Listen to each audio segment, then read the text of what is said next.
ಅರಮನೆ ಬಳಿ helium cylinder ಸ್ಫೋಟ ಪ್ರಕರಣ ಎನ್ಐಎ ತನಿಖೆ ನಡೆಸಿ ಪ್ರಮೋದ್ ಮುತಾಲಿಕ್ ಆಗ್ರಹ.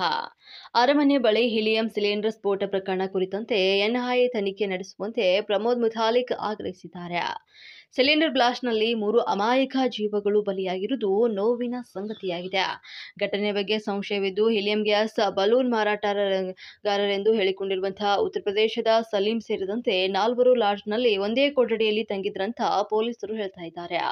ಅವರು ಉತ್ತರ ಪ್ರದೇಶದವರನ್ನ ಅಥವಾ ಬೇರೆ ಕಡೆಯವರ ಅಂತ ಪ್ರಶ್ನೆ ಮೂಡತೊಡಗಿದ್ದು ಎಂಬುದನ್ನ ದೃಢಪಡಿಸಬೇಕಾಗಿದೆ. ಕರ್ನಾಟಕ ಪೊಲೀಸರು ಯೋಗ್ಯವಾದಂತಹ ರಿಸಲ್ಟ್ ನೀಡಿಲ್ಲ, ಹೀಗಾಗಿ ತನಿಖೆಯನ್ನ ಎನ್ಐಎಗೆ ವಹಿಸುವುದು ಸೂಕ್ತ ಅಂತ ಆಗ್ರಹಿಸಿದ್ರು.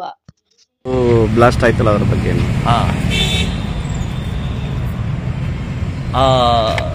ಗ್ಯಾಸಿನ ಒಂದು ಸ್ಫೋಟ ಆಗಿ 3 ಮೃತ್ಯು ಆಯಿತು.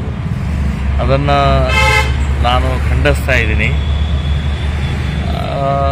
ಅಲಿ ಅನ್ನುವಂಥವನು ಮತ್ತು ಅವನ ಜೊತೆಗೆ ಇನ್ನೂ ಒಂದು 2-3 ಜನ ಉತ್ತರ ಪ್ರದೇಶದಿಂದ ಇಲ್ಲಿ ಬಂದಿದ್ದಾರೆ. ಸೊ ನಾನು ಹೇಳೋದು ಸಮಗ್ರ ತನಿಖೆ ಆಗಬೇಕು. ಸಂಶಯ ಬರೋ ಹಾಗೇ ವರ್ತನೆಗಳಿದ್ದಾವೆ. ಒಂದು ಲಾಡ್ಜ್ನಲ್ಲಿ ಒಂದೇ ರೂಮ್ನಲ್ಲಿ 3 ಜನ ಇದ್ದಾರೆ.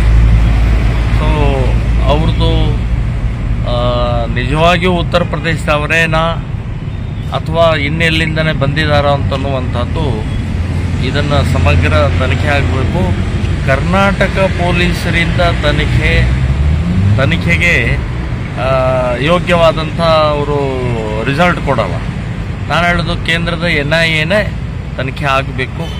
ಅವರೇ ಸರಿಯಾದ ಇದನ್ನು ಮೂಲ ಎಲ್ಲಿ ಹೇಗೆ ಏನಾಯಿತು ಅಂತನ್ನುವಂಥದ್ದು ಹುಡುಕ್ತಾರೆ ಮತ್ತು ಸರಿಯಾದ ಅದಕ್ಕೆ ವರದಿಯನ್ನು ಕೊಡ್ತಾರೆ ಅಂತನ್ನುವಂಥದ್ದು ನಾನು ಹೇಳ್ತಾ ಇದ್ದೀನಿ.